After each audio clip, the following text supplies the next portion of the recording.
Welcome to the operation and adjustment for the GS3 CommandCenter. This is your home page that you'll see when you start the tractor and go through the initial settings. It comes up, it'll actually have the hours of the tractor, it'll have your acres per hour, your miles per hour, your clock, and then as well you can get into all of your SCV settings and adjustments right from this page, as well as your transmission settings and everything right from your home page.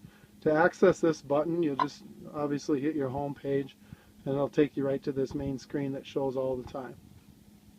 But what we'd like to do is go into your menu and show you a couple other key functional areas that you may want to adjust some of your settings.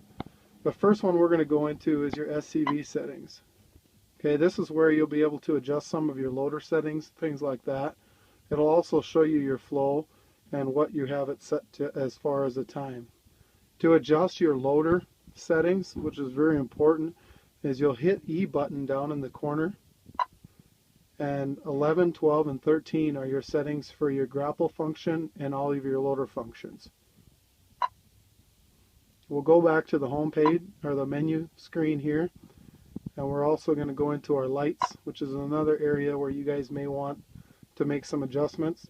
Here's where you'll be able to turn your lights on and off simply by just touching these buttons. You can set which lights you'd like on and which lights you'd like to take off.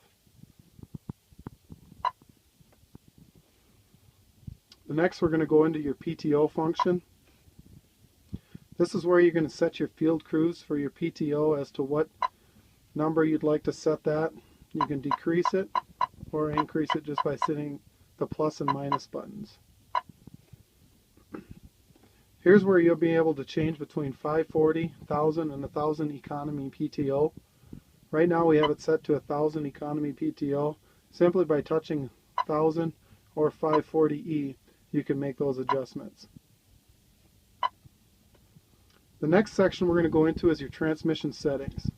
We're in an IVT tractor right now, and I purposely switched this over to custom settings to show how to adjust your custom settings if that's what you'd like to do.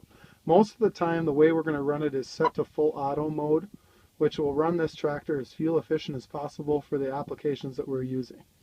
We also have the ability to run it in manual, which will turn all of your adjustments off. You'll see these arrows go away when I hit into manual, and then it just runs like regular throttle.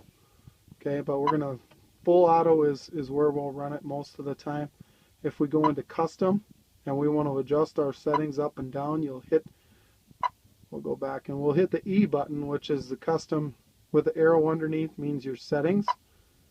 Okay, that's where we can go in and we can adjust our RPMs up or down depending on where we want to run our PTO. Okay, but we're going to leave this in full auto mode. So that's what we're going to be running most of the time. Okay, and then we're going to go back into our menu